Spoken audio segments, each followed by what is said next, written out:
Welcome to another video from Gweilo 60. I'm back on the Yangjiang, or the Yang River in Nanning, China. I want to say thanks to a lot of people out there. I didn't know what kind of response I was going to be getting after being off YouTube for about 5 months. And I have to tell you, it was overwhelming. Over 28,000 views in the first day on the first video that we put out. Over 400 new subscribers, and you see, and those are big numbers for a small channel like mine. You know, 400 new subscribers is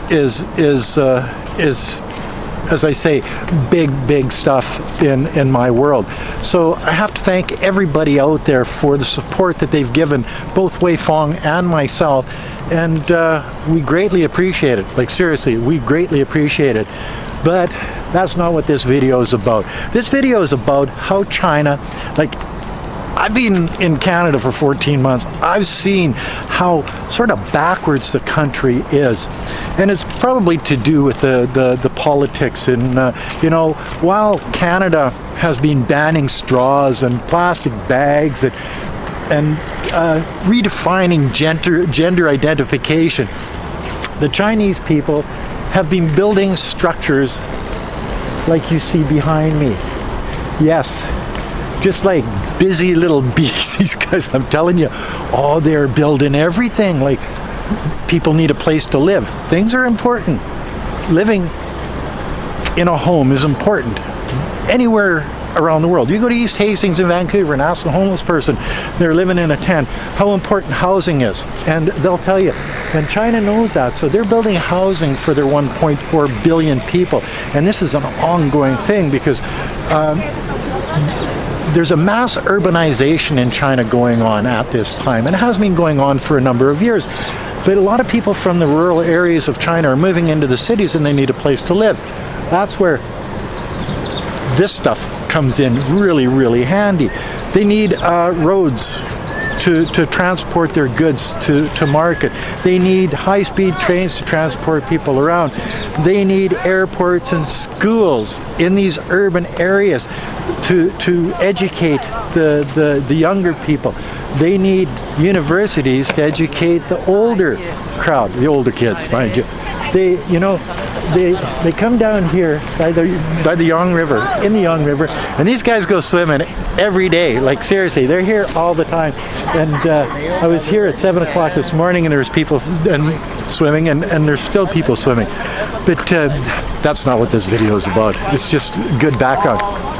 But the Chinese people have been building and building and building all of these amenities that you hear about from channels like myself, and from the Barretts, and from Daniel Dumbrell, and from whoever out there that are doing videos about China. You don't hear it from the mainstream media from the West. You don't hear it from the politicians from the West, because they want you to believe that China is your enemy. Why? Because China's eating your lunch. Well, no, you see, because China's working and building and using their money, their education, their people to build a better society than they had in the past. You know, and in the West, that's not happening. It doesn't do Joe Plumber any good to ban straws, plastic straws, or to ban plastic bags, or to redefine gender identification, all this other stuff that the Western politicians are so apt to promote. And why are they doing this? Why are they doing this? Well, this is a good question. Because you've got a bunch of special interest groups, minority groups, lobbying these governments to do their bidding for them. And when they do this, you've got a minority telling a majority what to do, making the rules for the majority. I'm sure that the majority of Canadians don't give a rat's ass if it's a plastic straw or not. I know when I go to the store, I don't want to be bringing a bag. I can buy a bag, and I can use that bag as a garbage bag, and why not just make it biodegradable? You know what I mean? And that's just the way it is. But that's not what the special interest groups want. That's not what the people against oil and gas want. That's not what the people that want to be called them, they, and their, when you know, the trans people that want to read books to children. You shouldn't be asking whether the children should be listening to these trans people reading stories to them. You should be wondering why those trans people want to read stories to children. You know, the thing is that the Western world is beyond repair. The political system is beyond repair. It's set up on you know, lobbying, interest groups, and all of that other stuff. Here it isn't. They have common sense here in China. A lot of common sense here in China. Housing, as I said, is important. Food, good food at a good price is important. Keeping inflation down. This isn't brain surgery, guys. You know what I mean? When you have a politician like Trudeau running your country, now there's no pipelines. All your natural resources are locked in different places and you can't benefit from them. So it makes your country poor. You think China would do something like that? Absolutely not.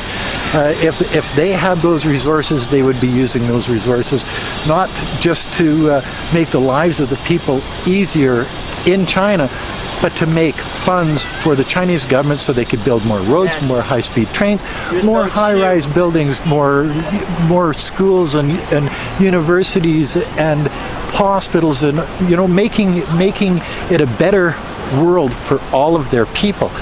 Where in the West, it seems like the governments are there to make it more difficult for the regular person, and this is a problem that I see, and I travel back and forth, and I see it all from both sides of the pond type thing.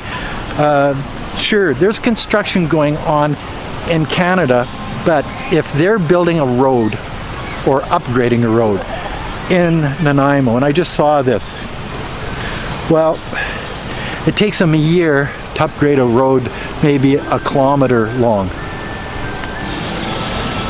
Yeah, in China they do that overnight. Why? Well, because they want to get it done, they deal with it, and it's finished.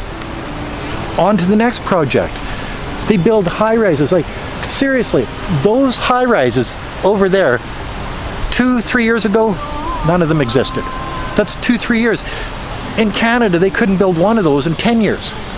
Actually, it would probably take 2 or 3 years just to get the permits to build one of those buildings. You know, so like, as I say, the whole system is corrupt. That's why China is thriving and their economy is growing at such a fast rate. They say, well, China's economy is only going to grow 5.2% this year. Only if the Western world, if the United States or Canada had that economic growth in a year, they would be pounding their chest and saying, look what I did, look what I could do, type thing, like Timmy on SNL. But that's for some of you people that watch that stuff.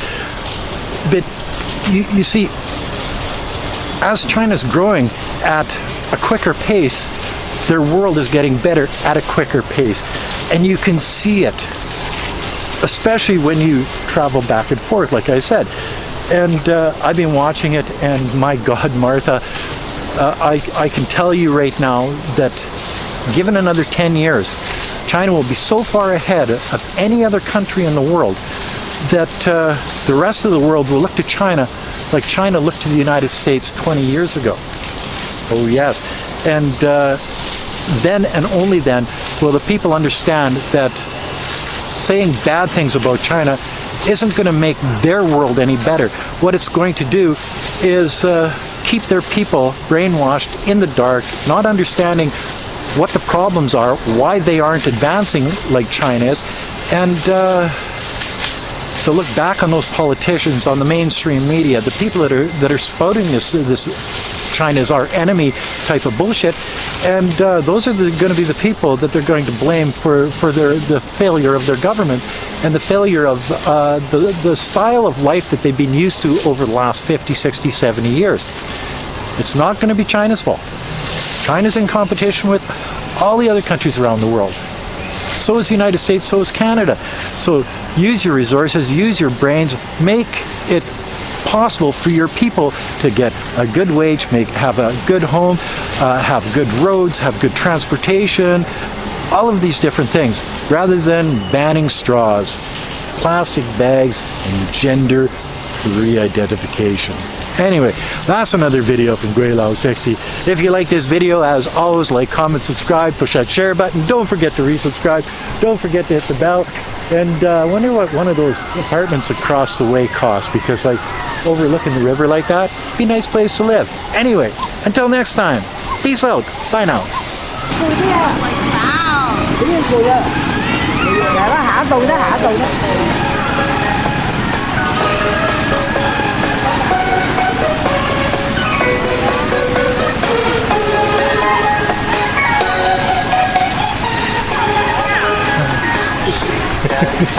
Này